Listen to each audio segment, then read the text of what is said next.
مکے کی بھی اور مدینے کی بھی، چونکہ یہ وہ جگہ ہیں جو ہمارے اسلام کا مرکز بھی ہیں اور ہمارے ایمان کا مرکز بھی ہیں۔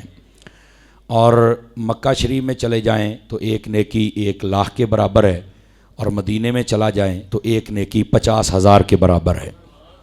اور پھر یہ اللہ کا حکم بھی ہے وَلَوْ أَنَّهُمْ إِذْ ظَلَمُوا أَنفُسَهُمْ جَاءُوكَ فَاسْتَغْفَرُوا اللَّهَ إِلَىٰ آخِرِهِ الآیہ، کہ جب اپنی جانوں پر ظلم کر بیٹھو تو پھر میرے محبوب کے پاس آ جاؤ، وہاں آ کے اپنے رب سے معافی مانگو اس طرح کہ میرے نبی کو اپنا سفارشی بناؤ۔ جب میرے محبوب تمہاری سفارش کر دیں گے تو اللہ بھی تمہیں معافی عطا فرما دے گا۔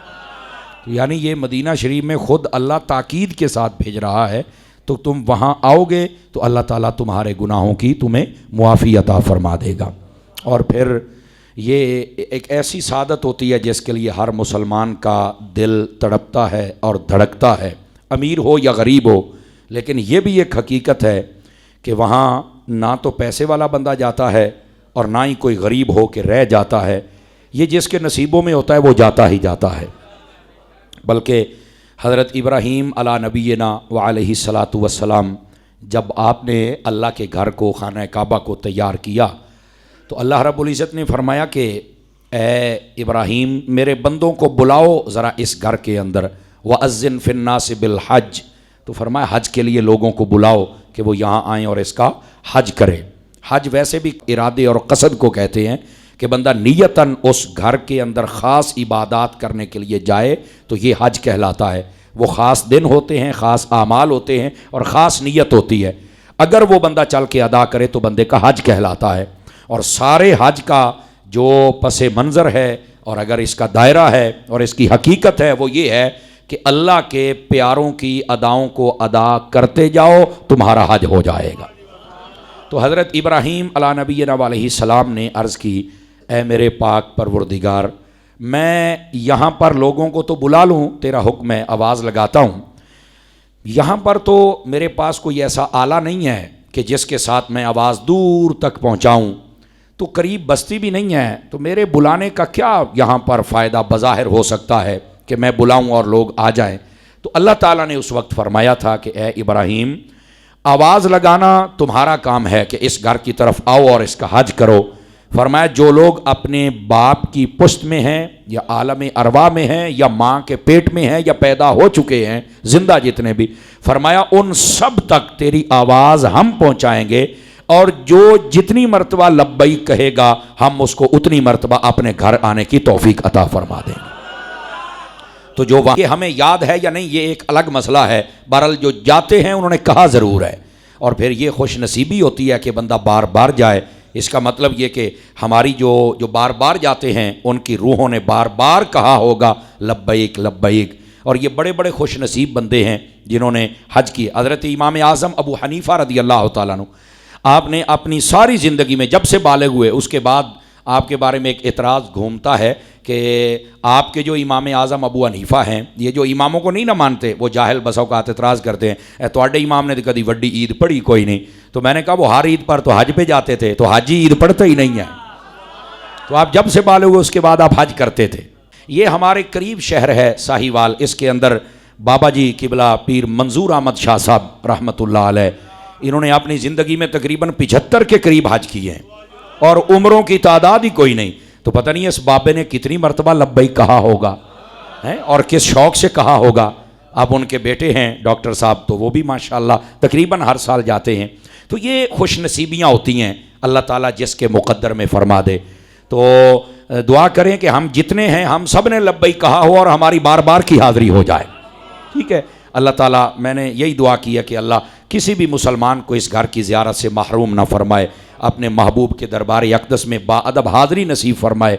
اور وہ حاضری میں یہ سمجھتا ہوں کہ وہ جو وہاں بلاتے ہیں نا تو وہ ایسے نہیں بلاتے، وہ فرماتے ہیں تو ساڈا ہے تے تاں ہی آیا ہے، ٹھیک ہے۔ تو یہ احساس بندے کے وہاں جا کے جاگتے ہیں۔ رہ گئی بات کیفیات کی، یہ سچی بات ہے کہ بندے کی جو کیفیات ہوتی نا وہ ہر لمحے کے اندر ایک الگ ہوتی ہیں۔ بندہ جب اپنے کاروبار میں ہوتا ہے تو اس کی کیفیت ایک الگ ہوتی ہے، جب اپنے بیوی بچوں میں ہوتا ہے تو اس کی کیفیت ایک الگ ہوتی ہے، اور جب وہ اپنے ماں باپ کے پاس ہوتا ہے تو اس کی کیفیت الگ ہوتی ہے، استاد اور پیر کے پاس ہو تو وہاں معاملہ الگ ہوتا ہے۔ اسی طرح ہماری زندگی کی جتنی کیفیات ہیں وہ ایک طرف، لیکن جب بندہ مکے مدینے میں جاتا ہے تو وہاں کی کیفیت لفظوں میں بیان نہیں ہو سکتی ہے۔ وہاں پر جو ایک بندے کو کیف ملتا ہے، سرور ملتا ہے، یاد الہی کرنے کا جو لطف اور جذبہ ہوتا ہے، وہ ایک ایسا وہ عطائی ہوتا ہے، وہ بندہ مصنوعی طور پہ بنا نہیں سکتا وہاں پر۔ بس وہاں پر اللہ سب کو جانے کی توفیق بخشے، اور پھر آپ وہاں کی بہاریں دیکھیں۔ جب بندے کی کعبے پہ نظر پڑتی ہے اور پھر اپنی اوقات اور حیثیت کو دیکھتا ہے، کتھے میں تو کتھے اللہ دا گھر، ٹھیک ہے، پھر بندے کو یاد آتی ہے، پھر وہ احرام، اور احرام کے بعد پھر طواف، پھر لبیک کی صدائیں، پھر حجر اسود کے بوسے اور زمزم اور صفا مروہ کی سعی، اور پھر دیکھیں نا ہم کسی کے سامنے بسا اوقات وہ ٹوپی اتارنا بھی پسند نہیں کرتے تو تے پیسے دے کے ٹنڈا کرواؤں دے پھر دینے، کرو جی میرا سر منو جی اے ٹنڈے، اور بڑے شوق کے ساتھ ننگے سر یہ ٹنڈ دکھاتے ہیں جی۔ تو کیا ہے یہ؟ فرمایا پیاروں کی ادا ہے، ٹھیک ہے۔ تو یہ اس کا ایک الگ مزہ ہوتا ہے۔ اور پھر جب بندہ مدینے جاتا ہے، سبحان اللہ، مدینہ جوں جوں قریب آتا ہے تو دل کی جو کیفیت ہے وہ بدلنا شروع ہو جاتی ہے۔ اور پھر یہ روایات میں بھی باقاعدہ موجود ہے، فرمایا المدینۃ معلقۃ بالجنہ، فرمایا یہ جو مدینہ ہے یہ جنت کے اندر لٹکا ہوا شہر ہے۔ ہاں، اور بعض روایات میں یہ مفہوم بھی ہے، فرمایا کہ فرشتے جب بندہ کوئی عاشق اور حضور کا دیوانہ مدینے میں داخل ہوتا ہے، قریب جاتا ہے، تو فرشتے اس کا استقبال کرتے ہیں رحمت کے پھولوں کے ساتھ۔ تو پوچھا گیا کہ اس کو کیسے پتہ چلتا ہے، اس کی کیا کیفیت ہے کہ فرشتہ سانو ٹکریا یا ساڈا استقبال کیتا ہے؟ تو روایت میں یہ موجود ہے، فرمایا اس بندے کو اس کیفیت میں رونا بہت آتا ہے اور اس کی تڑپ بڑھ جاتی ہے، ابھی جلدی ہوے کیویں میں نبی پاک کی خدمت میں ہو جاؤں۔ فرمایا جس پر یہ کیفیت بن جائے سمجھ لو کہ فرشتوں نے اس کا استقبال کر دیا ہے۔ تو یہ شہر مدینہ ہے۔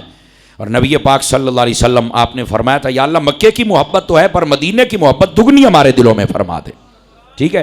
تو یہ اللہ تعالیٰ بس جس کو نصیب کرے، اور میری دعا ہے اللہ مجھے بھی اور آپ کو بھی ایک مرتبہ نہیں بار بار زندگی میں نصیب فرمائے وہاں کی حاضری، حج عمرہ کی سعادت بخشے۔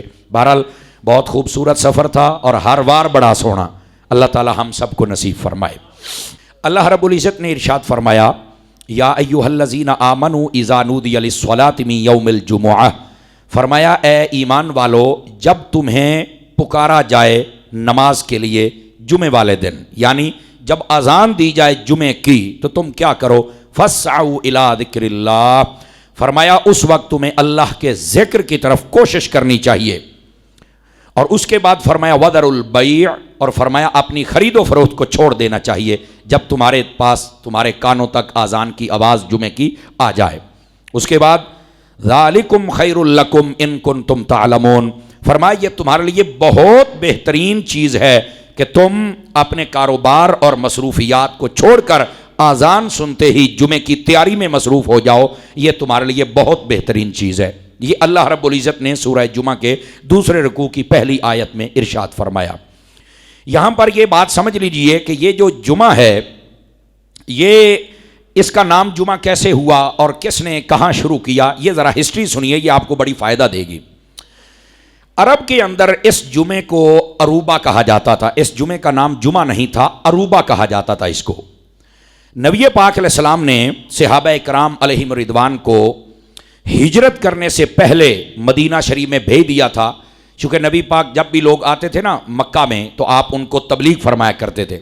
جتنے عرب کے لوگ تھے ان میں سب سے ٹھنڈی طبیعت کے جو مالک تھے، میٹھی طبیعت کے جو مالک تھے، جو پیار اور محبت اپنے لہجے اور طبیعت میں رکھتے تھے، وہ مدینے کے لوگ تھے۔ تو انہوں نے آپ کی بات کو قبول بھی کیا اور چند لوگوں نے کلمہ بھی پڑھا۔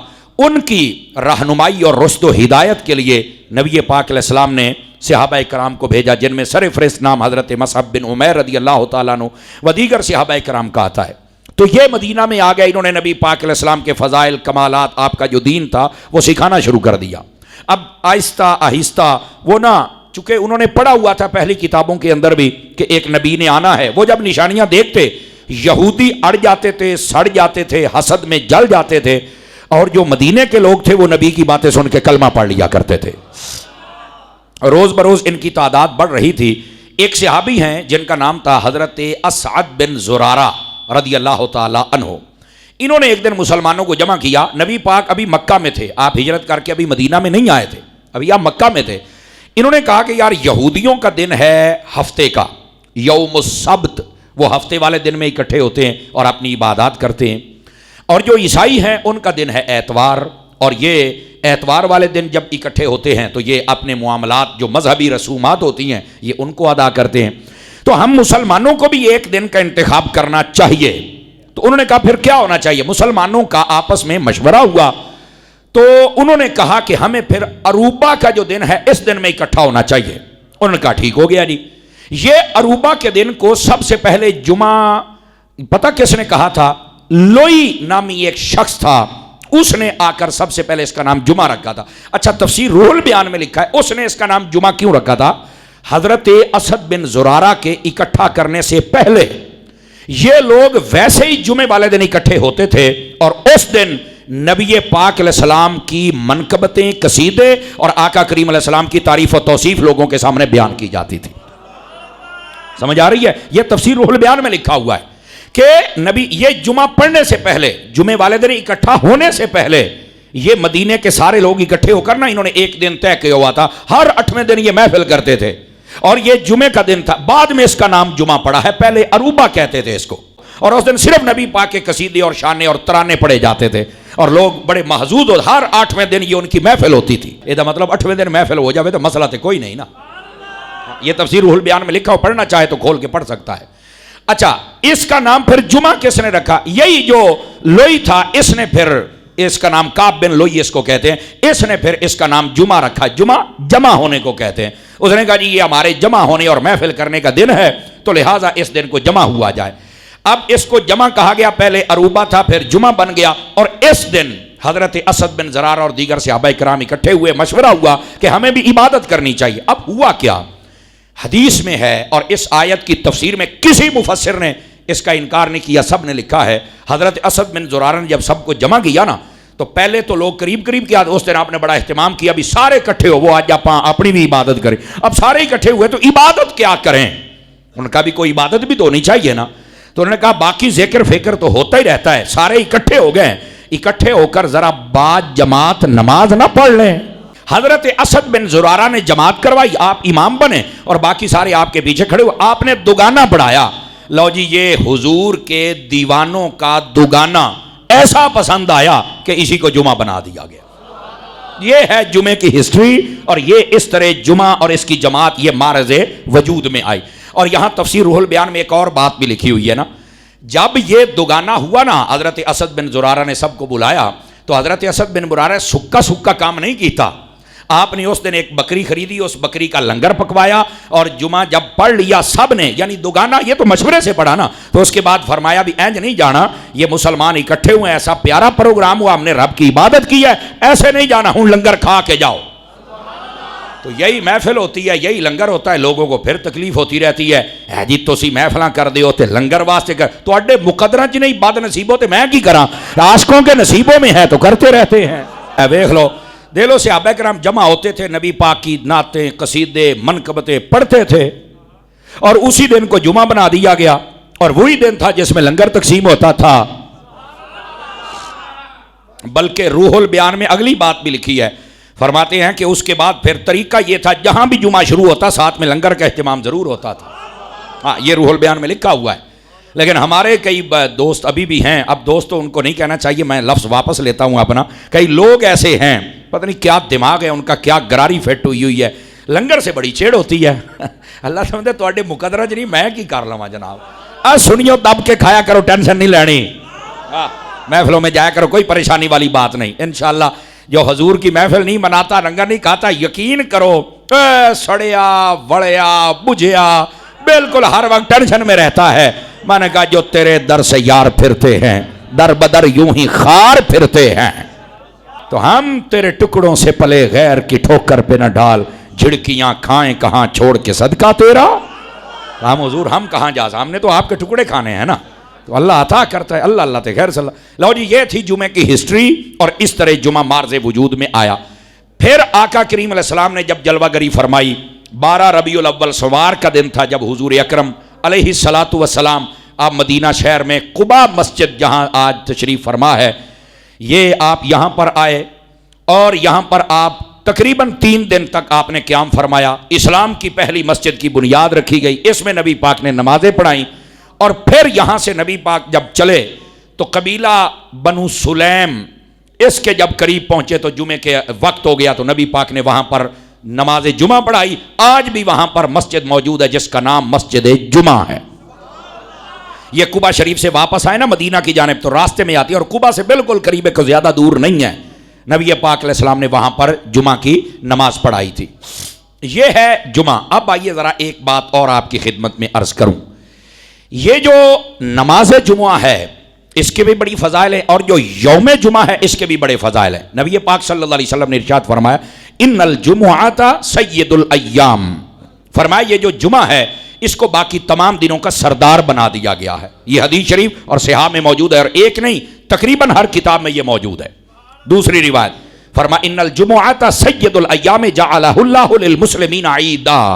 فرمایا لوگوں یہ جو جمعہ ہے یہ باقی دنوں کا سردار ہے, اللہ نے اس کو تمام مسلمانوں کے لیے عید کا دن بنا دیا ہوا ہے. تو اس کا مطلب ہے عیدیں دو نہیں اے چھوٹی تے بڑی, عیدیں اور بھی ہیں. آپ توجہ فرما رہے ہیں نا, یہ جمعہ بھی عید ہے, اس کو عید کہا گیا ہے. اب جو بعض لوگ کہتے ہیں نہیں دو عیداں نے تو باقی آگے تو ہے ہی کوئی نہیں. میں نے کہا بیٹا تم نے مطالعہ نہیں کیا, مطالعہ کیا کریں پڑھا کریں. نبی پاک علیہ السلام نے فرمایا ہر جمعہ یہ ایمان والوں کے لیے عید ہے. بلکہ اگلی بات سنیے, یہ ابن ماجہ کے اندر یہ حدیث شریف موجود ہے, نسائی میں حدیث شریف موجود ہے, کتاب الجمعہ اٹھا کے دیکھیے. نبی پاک سے جب پوچھا گیا نا کہ جمعے کو عید کا دن کیوں بنایا گیا تو آپ نے فرمایا فیہ خلق آدم و فیہ قبض. فرمایا اسی دن آدم علیہ السلام پیدا ہوئے تھے اور اسی دن آدم علیہ السلام نے وفات پائی تھی, اس لیے جمعہ یہ عید کا دن بن گیا. یعنی آدم علیہ السلام نبی آئے تو عید ہے, اگر سب نبیوں کا امام آئے تو 12 ربیع الاول عید کیوں نہیں ہے؟ یہ بھی تو بات سمجھنے والی ہے نا جی. اور پھر اگلی بات, اسی دن آدم علیہ السلام پیدا ہوئے اور اسی دن فوت بھی ہوئے. تو یہ نہیں کہا کہ جب تک زندہ تھے تو عید کہہ لو, اب اس دن فوت ہو گئے تو لہذا ہوں عید ختم. نہ, نبی آئے تب بھی عید ہوتی ہے, نبی جائے تب بھی عید ہوتی ہے. اب آپ کہیں گے مولانا یہ آپ کیا کہہ رہے ہیں؟ اور بھائی سادہ سا جواب علماء نے یہ لکھا ہے, نبی جب آتا ہے تو امت کی عید ہوتی ہے کہ نبی آ گیا, کتاب آ گئی, شریعت آ گئی, رحمت آ گئی, برکت آ گئی, بخشش آ گئی, فضل آ گیا, کرم آ گیا, مہربانی آ گئی. ٹھیک ہے. اور جب نبی جاتا ہے تو پھر عید کس کی؟ پھر نبی کی عید ہے کہ اللہ تعالیٰ راضی ہوتا ہے کہ اے میرے بندے میں نے تمہیں پیغام دیا تھا, تم نے حق ادا کر دیا ہے, میں نے پہلے ہی نبی بنا کے تیرے اوپر بڑی مہربانی کی تھی لیکن اب اور فضل کروں گا. یہ نبی بظاہر تو پردہ کرتا ہے, حقیقت میں وہ نبی کو انعام ملنے کا دن ہوتا ہے. یہ جو جمعے کا دن ہے اتنی عظمت والا دن ہے. نبی مکرم شفیع اعظم صلی اللہ علیہ وآلہ وسلم آپ نے فرمایا اے لوگو ایک ہفتے میں تمہارے لیے حج بھی ہے عمرہ بھی ہے اور کیا کرو. یہ کئی بندے پہلی مرتبہ حدیث سنیں گے, تمہارے لیے ایک ہفتے میں حج بھی ہے اور عمرہ بھی اور ادا کیا کرو. پوچھا گیا حضور وہ حج اور عمرہ ایک ہفتے میں کیسے ہے اور وہ کیسے ادا کریں؟ فرمایا جمعہ کی نماز کے لیے جلدی نکلنا یہ حج ہے اور جمعہ کی نماز پڑھنے کے بعد عصر کی نماز کا انتظار کرنا یہ عمرہ ہے. کیوں بھائی سواد آیا کہ کوئی نہیں آیا؟ جمعے سے بھی محبت کرو, عصر کی نماز سے بھی محبت کرو. ٹھیک ہے, یہ امام بیہقی نے اس حدیث کو لکھا ہے. اچھا اگلی بات, دوسری روایت بھی سنیے گا. یہ حضرت سیدنا عبداللہ بن عباس رضی اللہ تعالی عنہما آپ اس حدیث کو روایت کرتے ہیں. فرمایا الجمعۃ حج المساکین. فرمایا لوگوں یہ جو جمعہ ہے یہ مسکینوں کا حج ہے. اب کئی بندے غریب ہوتے ہیں, قاری صاحب میرے کو پیسہ کوئی نہیں, حضور پیسے کوئی نہیں, کیویں جاواں حج تے عمرے تے. میں کہ پریشان نہ ہو, جمعے تے آ سکنا ہے نا, جمعے پر تو آ سکتے ہو. قاری بالکل. تو میں کہ حدیث ہے حضرت عبداللہ بن عباس رضی اللہ تعالی عنہما آپ نے اس بات کو ارشاد فرمایا اور یہ نبی پاک سے روایت. پھر اگلی بات دوسری روایت اور وہ بھی اس سے ملتی جلتی, اس میں لفظ ہیں فرمایا الجمعۃ حج الفقراء. فرمایا یہ جمعہ فقیروں کا بھی حج ہے, یعنی غریب اور فقیر جتنے لوگ ہیں ان کا حج یہ جمعہ ہوتا ہے. ان کو چاہیے باقاعدگی کے ساتھ فل اپنی تیاری شوق اور محبت کے ساتھ جمعہ ادا کر لیں, اللہ تبارک و تعالی ان کو حج کا ثواب عطا فرما دے گا. تو یہ جمعے کی فضیلت. نبی پاک صلی اللہ علیہ وسلم کی ایک حدیث شریف میں اور آپ کی خدمت میں عرض کرتا ہوں، روح البیان شریف میں موجود ہے. جیسے نبی پاک نے جمعہ پڑھایا نا، فرمایا یہ جمعہ ہے اور اس کو تم نے ضرور ادا کرنا ہے، اور فرمایا جو جان بوجھ کر اسے ادا نہیں کرے گا اللہ نہ اس کا حج قبول کرے، نہ نفل قبول کرے، نہ فرض قبول کرے. ہاں اگر توبہ کر لے تو اللہ توبہ قبول کرنے والا ہے. فرمایا جمعے کے اندر کبھی سستی نہ کرنا. تو جتنے احباب آپ تشریف فرما ہیں، جمعے میں کے اندر سستی نہ فرمایا کریں، کوشش کیا کریں محبت، شوق، پیار اور جذبے کے ساتھ بہت سارے کام چھوڑ دیں. آج میں جمعہ پڑھنا ہے، ٹھیک ہے. اور علماء نے فرمایا جمعے والے دن ہمیں کیا کرنا چاہیے. فرمایا سب سے پہلے تو ہماری فجر کی نماز ہو، اس کے بعد تلاوت ہو، اس کے بعد ہماری تیاری کے اندر پلاننگ میں ہمارے ناخنوں کا کاٹنا شامل ہو، بالوں کی حجامت شامل ہو اگر ضرورت ہو تو. اس کے بعد غسل کرنا یہ بھی ضروری ہے. ضروری سے مراد فرض واجب نہیں ہے، سنت، یعنی سنت اتنی پیاری ہے کہ اس کو ضرور ادا کرنا چاہیے. اس کے بعد نئے کپڑے مل جائیں تو سبحان اللہ، اگر نہ ملے تو پرانے اور وہ دھلے ہوئے ضرور پہنیں. اس کے بعد خوشبو لگائیں. اس کے بعد فرمایا جلدی مسجد میں آ جائیں. نبی پاک نے یہاں تک فرمایا جو مسجد کا رخ جلدی کرتا ہے جمعے والے دن، فرشتوں کو اللہ تعالیٰ دفتر دے کر دروازے پر بٹھاتا ہے اور وہ لکھتے ہیں سب سے پہلے جمعہ پڑھنے کون آیا. جو سب سے پہلے مسجد میں آتا ہے اللہ تعالیٰ اس بندے کو اونٹ قربان کرنے کا ثواب عطا فرماتا ہے. جو اس کے بعد آتا ہے، اچھا اگر یکدم پہلی مرتبہ 10-15 بندے داخل ہو گئے تو 10-15 کو اکٹھا ثواب مل جائے گا، ہر بندے کے لیے یہی ثواب لکھا جائے گا. دوسرے نمبر پر جو آنے والے لوگ ہوتے ہیں وہ 10 ہیں، 20 ہیں، 40 ہیں، 50 ہیں، فرمایا ان کو اللہ تعالیٰ گائے اپنی راہ میں قربان کرنے کا ثواب عطا فرماتا ہے. تیسرے نمبر پر جو آئے اللہ تعالیٰ بکرا، مینڈا، جس کو جو بھی آپ سمجھ لیں چھوٹا جانور، یہ اپنی راہ میں قربان کرنے کا ثواب عطا فرماتا ہے. فرمایا جو اس کے بعد آتے ہیں اللہ تعالیٰ مرغی قربان کرنے کا ثواب عطا فرماتا ہے، اور جو اس کے بعد آئیں تو اللہ تعالیٰ انڈا خیرات کرنے کا ثواب عطا فرماتا ہے. اور یہ ملتا رہتا ہے، ثواب ملتا رہتا ہے، جتنے آتے ہیں ان کو ملتا رہتا ہے. ہاں جب امام خطبے کے لیے کھڑا ہو جائے، یعنی اذان شروع ہو، امام خطبے کے لیے کھڑا ہو جائے، اس کے بعد وہ اپنے دفتر لپیٹ کے صفوں میں بیٹھ کر جمعے کی ادائیگی کے لیے آ جاتے ہیں. اس واسطے جمعے والے دن ہمارے کئی لوگ انتظار کرتے ہیں دوئی اذان ہوئے گی باج کے چل کے آپ جماعت رال جانا ہے. ایسے نہ کیا کریں، آپ بر وقت مسجد میں تشریف لائیں اور یہاں بیٹھ کر کوئی واعظ و نصیحت کی باتیں بھی سنا کریں. اور ہمارے مسجد میں تو آپ کو پتہ ہے درس قرآن ہوتا ہے. ہماری کوشش ہوتی ہے کہ آپ کے سامنے قرآن اور حدیث کا فیضان رکھا جائے، اور پھر آپ بڑے شوق اور محبت سے سنتے ہیں، ہمارا بھی دل کرتا ہے پھر ہم بھی تیاری کر کے آتے ہیں. ٹھیک ہے، تو یہ آپ ضرور تشریف لایا کریں. اس کے بعد جب جمعہ کی جماعت ہو جائے تو پھر آپ کیا کریں، یہ بھی میں قرآن سے بتاتا ہوں آپ کی خدمت میں. تو یہ جمعے والے دن کی پلاننگ. اس دن علماء فرماتے ہیں کوشش کی جائے صدقہ بھی کیا جائے. کیوں؟ فرمایا اللہ تعالیٰ 1 سے لے کر 10 اور 10 سے لے کر 70 گنا تک اللہ تعالیٰ ثواب عطا فرماتا ہے. اور اس دن صدقہ کرنے کی بہترین جگہ وہ یہ مسجد بھی ہے. آپ مسجد کی خدمت بھی کر سکتے ہیں. چونکہ مہنگائی کا دور ہے نا تو بڑے بڑے اخراجات ہوتے ہیں، تو یہ کہاں سے ادا ہوں گے؟ یہ آپ عاشقان مصطفیٰ ہی تعاون کرتے ہیں، ان کے ساتھ یہ ادا ہوتے ہیں. تو آپ کو جب کہا جائے تو آپ مسجد کی خدمت کریں. کوئی غریب ہے تو اس کی خدمت کریں، کسی کے گھر راشن نہیں تو وہ لے کے دے دیں. XYZ جو نیکی کرنا چاہیں آپ کے لیے دروازے کھلے، آپ نیکی کر سکتے ہیں. تو یہ جمعے والے دن کو یوں گزارنا چاہیے. اور اس کے ساتھ ساتھ علماء فرماتے ہیں جمعے والے دن کی پلاننگ میں یہ ہونا چاہیے کہ آج اگر کوئی فوتگیاں ہیں تو میں فاتحہ پڑھ کے آؤں گا، تعزیت کر کے آؤں گا. اگر ٹائم ہے تو میں قبرستان جاؤں گا. ہاں یہ باقاعدہ طور پر علماء نے لکھا جمعے والے دن امور کیا کرنے چاہیے. اور اسی طرح کہا کہ کوئی بیمار ہو تو ان کی عیادت کرنے کے لیے جاؤں گا. اور یہیں پر فرمایا کہ اگر کہیں بیٹھ کر کوئی لوگ اللہ رسول کا ذکر کر رہے ہو تو اس محفل میں بھی جاؤں گا. اور 2 باتیں بڑی خاص ہیں. فرمایا جہاں کہیں صالحین، نیک اولیاء، بابے جن کو ہم کہتے ہیں، اگر پتہ چلے گا کہیں کوئی نیک بزرگ ہے، ٹائم ہوا تو اس کی زیارت کے لیے جاؤں گا، نہیں تو اپنے عالم کی زیارت میں ضرور کر کے آؤں گا. انڈرسٹینڈ؟ یہ جمعے والے دن کی پلاننگ ہے، یہ ہمارے علماء نے لکھا ہے اس بات کو. تو کوشش کریں اس پر ہمارا عمل ہو جائے.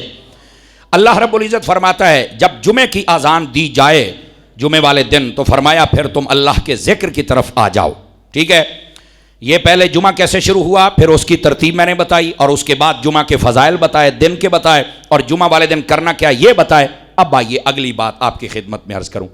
جمعے کی جو اذان ہے کہاں دینی چاہیے، مسجد کے اندر یا باہر؟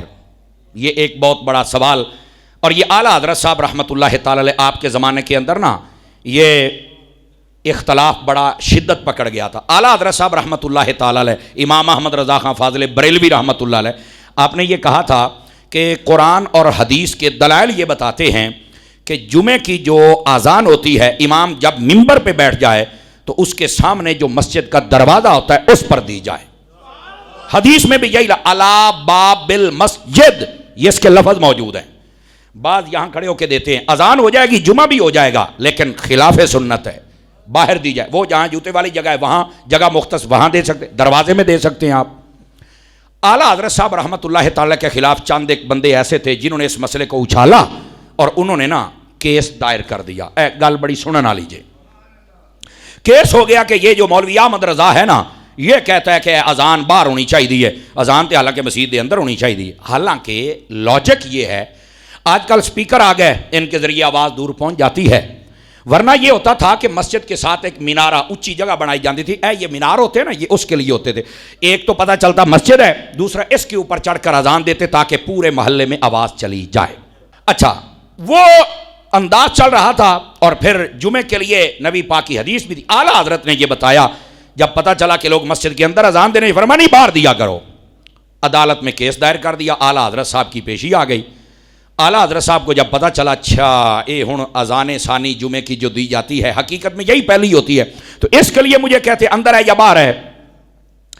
جس تاریخ کو آپ نے پیش ہونا تھا نا اس تاریخ کو آپ نے پتہ کیا کہ کون سی عدالت ہے کیا ہے یہاں، وہاں پر جو ریڈر تھا جج کا جو بلانے والا کیا ہوتا ہے سانتری کہتے ہیں اس کو، کیا کہتے ہیں سنتری کہتے ہیں نا، اور جو بلاتا ہے بھی فلانا آ جائے ہن تیرا کیس ہے، ہن فلانا آ جائے ہن تیرا کیس ہے، نائب قاصد ہن ہوئی نا گل پڑھے لکھیا بندہ بولے ہے، وہ نائب قاصد سنتری جو بھی اس کو کہتے ہیں، وہ نا جاننے والا تھا اعلیٰ حضرت کا۔ اعلیٰ حضرت نے انہوں مسئلہ سمجھا بھی مسئلہ یہ ہے، اب سادہ بات انہیں آ گیا بھی میں کیویں مسئلہ سمجھ سکنا، آپ نے فرمایا مسئلہ یہ ہے جمعے والے دن بلانا ہے باہر والوں کو، تو باہر کھڑے ہوگے تو بلاؤ گے نا، اندر کھڑے ہو کر اذان دینے کا کیا مطلب، اندر والے تھے پہلے ہی آئے ہوئے نے، سادہ سی بات، اور نے آخیا میں تو مسئلہ ہی سمجھ آ گیا۔ اچھا اپنا کیس لگ گئے، اس نے ایک کو بلایا باہر آیا آ جا فلانا تیرا کیس ہے چل جائی صاحب دے کول، ہو گیا وہ مسئلہ حل ہو گیا، دوسرا آ گیا تیسرا آ گیا، جدو آئی نا اعلیٰ حضرت والے کیس دی واری تو وہ سیدھا گیا جج دے منہ دے سامنے کہندا ہے احمد رضا کدھر ہے جلدی آ جائے تمہارا کیس ہے، بالکل جج دے سامنے کھلو گئے ایتھے جی مگلو انہیں آخیا وہ باہر چل کے ساتھ تو ایتھے ہی سدی جانا ہے، انہیں آخیا اے ہی احمد رضا دا مسئلہ ہی، انہیں کہا یہی احمد رضا کا مسئلہ ہے، انہیں کہا اچھا اے مسئلہ ہے، اس نے اعلیٰ حضرت کے حق میں فیصلہ کر دیا، باقی سارے ویدرے بھی سانل ہویا کی ہے، تو خیال اللہ دیو بدیو اذان دینی تو باہر کھلو کے دیو۔ کئی بندے مجھ سے بھی پوچھتے ہیں جی ساڈے پنڈ چ اذان ہوندی ہے تو مولوی دی اگے کھلو کے ہوندی ہے تو پہلی صف وچ ہوندی ہے تو کیا کریے، آئے مسئلہ ہی نے تو دسیا ہے چا سمجھ آ رہی ہے۔ اچھا بس اوقات یہ بھی ہوتا ہے کہ ہن تو سپیکر نے جتھے مرضی کھلو وہ آواز ہی اپنانا مقصود ہے نا، گل یہ نہیں آواز اپنانا مقصود ہے، گل ہے پیاریاں دیاں اداماں نو بھی باقی رکھیا ہے۔ آپ دیکھیں نا حضرت بلال حبشی جب اذان دیتے تھے حی علی الصلاۃ کہتے یوں کرتے، حی علی الفلاح کہتے یوں کرتے، تے ہون نہ کریا کرو سپیکر دے وچ منہ رکھیا کرو تاکہ آواز جاوے، آخے نہیں این بھی کرنا تے این بھی کرنا، میں کہ کیوں، آخے انہاں دی ادا ہے، تے میں کہ باہر کھلونا بھی انہاں دی ادا ہے، بس اتنی بات۔ یہ کچھ ادائیں ہیں جن کو برقرار رکھنا پڑے گا۔ فرمایا جمعے والے دن جب اذان ہو جائے تو اللہ کے ذکر کی طرف جلدی کرو۔ اچھا اس کا ایک مطلب جو کہتے ہیں جمعے والے دن بھاگ کر مسجد کی جانب نہیں آنا چاہیے، بھاگ کر بالکل اطمینان وقار سکون اور تحمل کے ساتھ قدم اٹھا کے مسجد کی طرف آنا چاہیے۔ اس کا مطلب بھاگنا نہیں ہے، اس کا مطلب ہے صبح سے اپنی تیاری میں لگ جانا، یہ مطلب ہے، اور اس کا مطلب ہے دنیاوی امور سے ہٹ کر جمعے کی تیاری کے لیے کوشش کرنا، یہ مطلب ہے بھاگنے کا۔ اس کا یہ مطلب نہیں کہ کپڑے پا لے تو بجدا مسیح تے واڑ، نہیں، آپ کے علم میں ہونا چاہیے اگر آپ وضو خانے پر وضو کر رہے اور امام صاحب نے جماعت کرائی، امام رکوع میں چلا گیا، باج کے تسی نہیں رال سکتے، پتہ ہے آپ کو مسئلے کا؟ نہیں پتہ تھا۔ آپ بھاگ کر جماعت میں نہیں شامل ہو سکتے، آرام سے اطمینان وقار سے آئیں، اور رکوع چلا گیا ہے، نماز تے کھلوتی ہے نا، سمجھ آ رہی ہے؟ بھاگ کر جب آپ آئیں گے تو آپ کے کپڑے بازو بھی نیچے نہیں ہوں گے اور پانی بھی چوندا تو اسی طرح بھج دیا کی اللہ اکبر تو کی زبان اللہ، وہ دھیان نال کر عبادت جو کرنی ہے۔ آپ سمجھ آ رہی ہے آپ حضرات کو؟ آپ وضو کھانے پا رہے ہیں، امام صاحب رکوع میں چلے گئے، ہن تانوں اینا پتہ نہیں میرے رکوع ٹر گیا تھے پتہ نہیں کدے اور چلا جا، نہیں کچھ بھی نہیں ہو، ادھر ہی ہے، نو ٹینشن۔ بہتر یہ ہوتا ہے کہ آپ تھوڑا پہلے تشریف لے آئیں، تو بعد میں آنا اور پھر بھاگنا اور پھر جتیاں سٹنا، تو یہ ایک عجیب ماحول ہوتا ہے، تو اس سے بچنا چاہیے۔ اس کے بعد فرمایا ذالکم خیر لکم ان کنتم تعلمون، یہ تمہارے لیے بہت بہترین ہے اگر تمہیں اس کا علم ہو جائے تو، یہ بہت بہترین ہے۔ پھر کیا فرمایا؟ فَإِذَا قُضِيَتِ الصَّلَاةُ فَانتَشِرُوا فِي الْأَرْضِ وَابْتَغُوا مِن فَضْلِ اللَّهِ، فرمایا جب تم جمعہ ادا کر چکو، یہ نماز ہو جائے، زمین میں نکل جاؤ، اللہ کا فضل تلاش کرو۔ اگر سمجھا جائے نا، ہمارے یہاں کیا ہوتا ہے، جمعے سے پہلے دکانیں مارکیٹیں کھولتے ہیں، جمعے کے بعد بند کر دیتے ہیں، جبکہ اگر حکم کو دیکھا جائے تو جمعے سے پہلے بند رکھنی چاہیے تاکہ آپ کی تیاری جمعے کی مکمل ہو جائے۔ جمعہ پڑھ کے تسلی نال ہون چل کے دکان کھول۔ اللہ فرماتا ہون میرا فضل تلاش کر، اور اس فضل سے مراد کیا ہے یہ بھی سن لو۔ فضل سے مراد قرآن کی تلاوت بھی ہے، فضل سے مراد عالم کے پاس بیٹھنا بھی ہے، فضل سے مراد نوافل پڑھنا بھی ہے، اس فضل سے مراد جنازے میں حاضری بھی ہے، اس فضل سے مراد بیماروں کی عیادت بھی ہے، اس فضل سے مراد غریبوں کی حال پرسی بھی ہے۔ سمجھ آ رہی ہے میری بات کی؟ اور اس سے مراد کاروبار کرنا بھی ہے، بلکہ میں آپ کو یہ روایت روح البیان میں موجود ہے، یہاں تک فرمایا کہ لوگوں جب جمعہ پڑھ لو نا تو بازار میں جایا کرو، چیزوں کے ریٹ ضرور پوچھا کرو، اگرچہ تم نہ خرید سکو پوچھا ضرور کرو، یہ میرے نبی نے فرمایا۔ اور اس کی وجہ کیا ہے؟ فرمایا جمعے والے دن عمومی طور پہ تاجر، اس کی طبیعت میں بھی تھوڑا نرمی اور پیار ہوتا ہے، اور خریدنے والا فرمایا پوچھو گے نا تو سودا بن جائے گا۔ اگے بھی چوک کے رکھ دینے نا، یہ سودا طے کرنا چاہیے۔ یہ جو آج کل بیماری آ گئی نا، ایک دام لکھیا ریٹ کیا لکھیا کھلوتا بھی، ایڈا تو حاجی سودا کرنا تینوں لگے پتا گاہک دے نال جھگڑن دا، چپ کر کے بیٹھے نے، بس ایک دام ہے، ایک کلام ہے، ادھار بند ہے۔ میں کہا میرا پتر تیرے شیشے پہ وک دن ہے، تیرے شیشے پہ وک دن، ورنہ اصول یہ ہے کہ گاہک کو چاہیے کہ وہ دکاندار سے پوری بحث کرے کہ اس میں سے پیسے گھٹا۔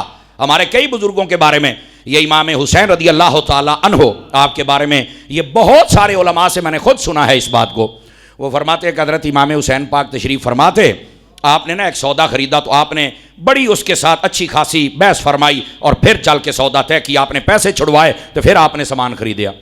اب سامان خرید لیا، پیسے چھڑوا لے وہ کولوں، سودا طے ہویا تو لے آئے نا۔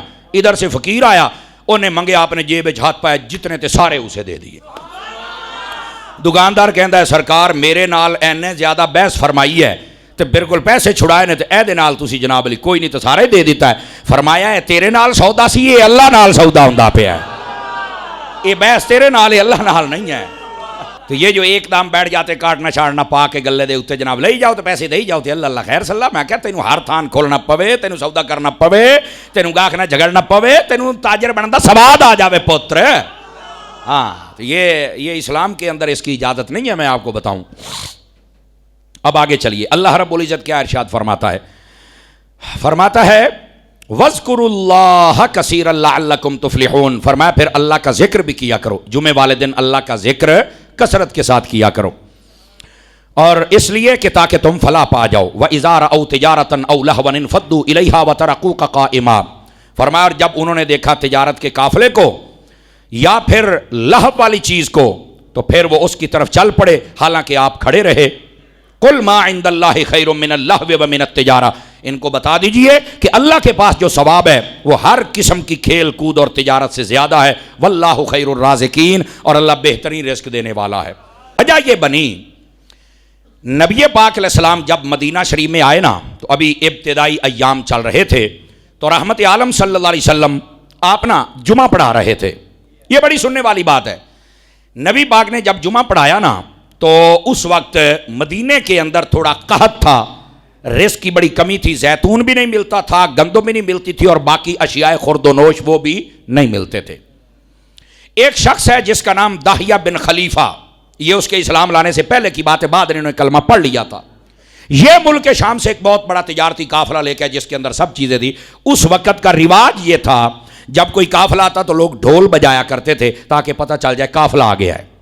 اسی ڈھول کو لہو قرآن مجید میں کہا گیا ہے۔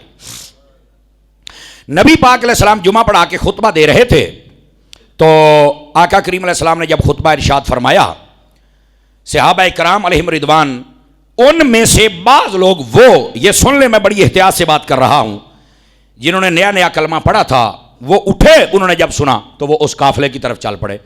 اللہ رب العزت نے فرمایا، اے محبوب ان کو کیا ہو گیا ہے کہ آپ خطبہ پڑھ رہے ہیں کھڑے ہو کر اور یہ تمہیں چھوڑ کر تو تجارت کی طرف چل پڑے ہیں، ڈھول دی آواز سنی تھی اٹھی کے ٹور پہن۔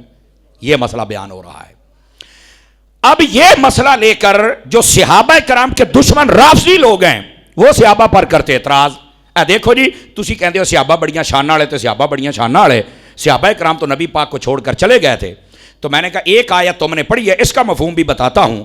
تو جہاں صحابہ نے جانوں کا نذرانہ پیش کیا ہے وہ تمہیں نظر نہیں آیا ہے؟ جزاک اللہ۔ صحابہ کرام کے بارے میں جب اللہ نے فرمایا رضی اللہ عنہم ورضوا عنہ، اللہ ان سے راضی وہ ان سے راضی، یہ تمہیں نظر نہیں آیا ہے؟ صحابہ کے بارے میں جب اللہ نے فرمایا اولئک هم الفائزون کہ یہ کامیاب ہیں، یہ تمہیں نظر نہیں آیا؟ صحابہ کے بارے میں جب اللہ رب العزت نے فرمایا اولئک هم الراشدون یہ ہدایت والے ہیں، یہ تمہیں نظر نہیں آیا؟ صحابہ کے بارے میں جب اللہ نے فرمایا اولئک هم المفلحون یہ کامیاب ہیں، یہ تمہیں نظر نہیں آیا؟ صحابہ کرام علیہم رضوان کے بارے میں فرمایا وَكُلًّا وَعَدَ اللَّهُ الْحُسْنَىٰ یہ سارے کے سارے جنتی ہیں، یہ تمہیں نظر نہیں آیا؟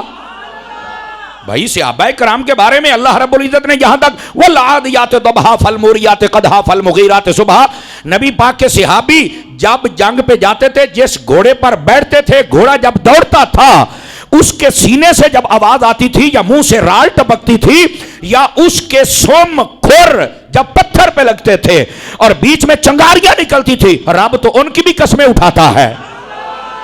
تمہیں یہاں سے صحابہ نظر نہیں آئے؟ انڈرسٹینڈ، بات سمجھ آ رہی ہے آپ حضرات کو؟ میرے عزیز یہ تو تھی قرآن کی آیات۔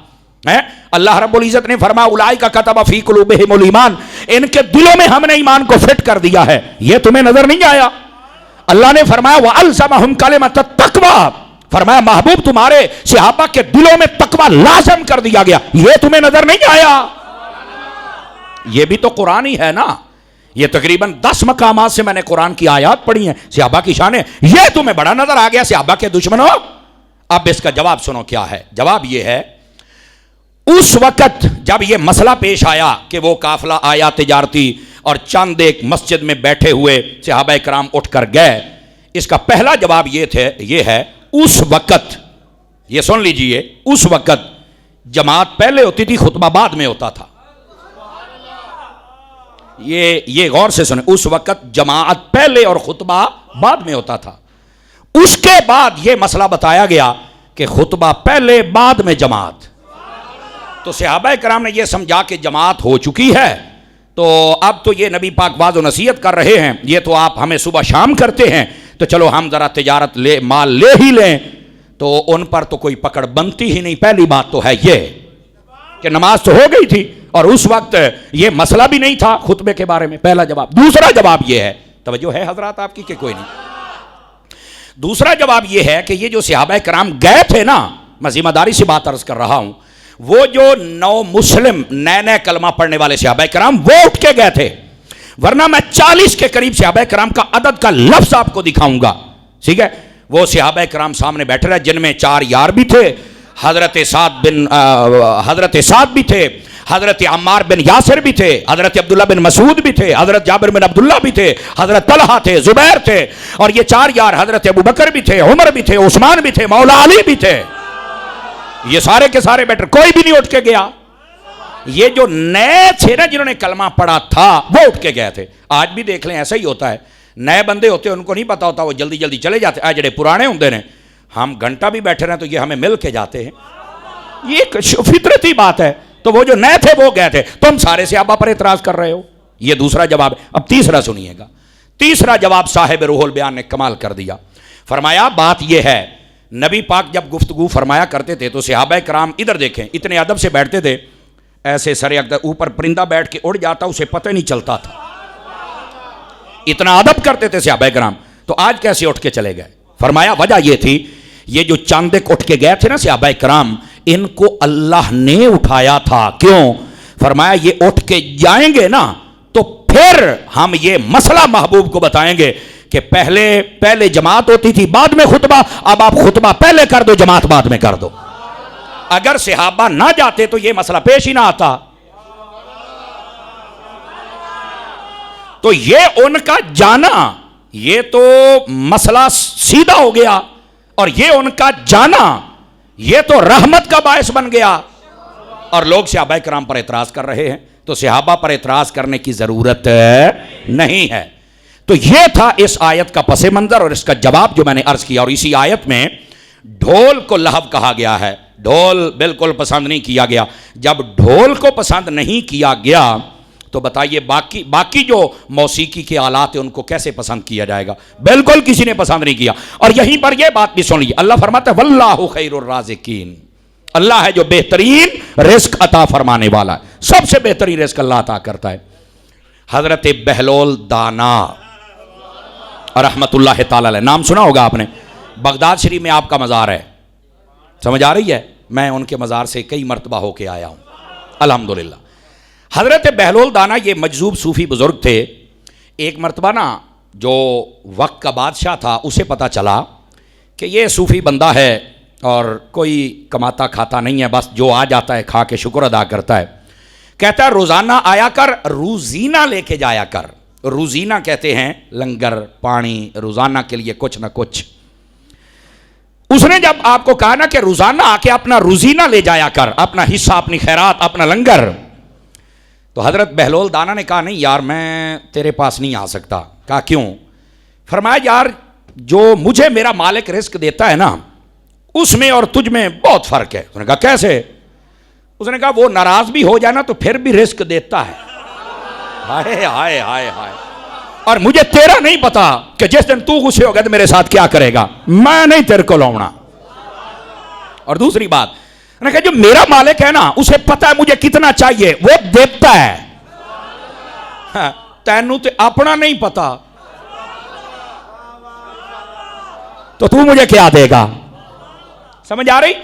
اور جو میرا مالک ہے نا وہ جب دیتا ہے نا تو میرا سارا پورا ہوتا ہے. تو تینوں کی پتا میرا گھر پورا ہویا یا کوئی نہیں ہویا، لہذا تو اپنے گھر تے میں اپنے گھر.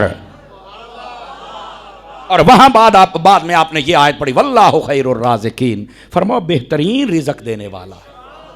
یہ آج ہم جذباتی ہو جاتے. حضرت حاتم اصم رضی اللہ تعالیٰ عنہ آپ نا ایک سفر پر جانے لگے تو آپ نے اپنی بیوی سے کہا کہ میں لمبے سفر پر جا رہا ہوں، مجھے ہو سکتا ہے مہینہ لگ جائے، 2 مہینے لگ جائیں، تو مجھے بتاؤ میں کتنا خرچہ دے کے جاؤں. یہ بیوی کو کہا حضرت حاتم اصم نے. بیوی نے کہا مجھے اتنا رزق دے جاؤ کہ جتنا تمہیں پتا ہے کہ تم زندہ رہو گے اور آ کے پھر مجھے دے دو گے، اتنا مجھے دے جاؤ. انہوں نے کہا مجھے تو پتہ نہیں میں کب تک زندہ رہوں گا. تو فرمایا پھر مینوں اللہ دے سپرد کیوں نہیں کر کے جان دے؟ پھر ایویں کہندے ہو مہینے تے لے لا تو 2 مہینے تے لے لا تے پیسے لے لا، جدوں تینوں اپنے ہی نہیں پتا. تھی عورت لیکن بات دیکھو کیسی کر گئی. کاش کہ آج ہماری گھروں کی عورتوں کو یہ قناعت مل جائے. اس نے کہا یار اگر تو آپ کو پتا ہے کہ آپ اتنی دیر زندہ رہیں گے اتنا مجھے دے جائیں. انہوں نے کہا مجھے نہیں پتا. فرمایا مجھے اللہ کے سپرد کر جائیں. یہ روایت یہ بیان کی نا روح البیان میں لکھی ہوئی ہے. وہ کہتے ہیں اس حکایت کے اندر عورتیں آئیں، انہوں نے آ کر نا بڑا عجیب و غریب جملے کسے اس کے اوپر. تیرا شوہر تجھے رزق دے رہا تھا، پیسے دے رہا تھا تے تو لے نہیں، تے وڈی تو حاجن تے وڈی تو اللہ دی ولی کھلوندی نہیں. انہیں آکھا جو مرضی آکھو مینوں مالک نے دینا ہے. اور اس نے بھی یہی آیت پڑھی واللہ خیر الرازقین، فرمایا اللہ بہترین رزق عطا فرمانے والا.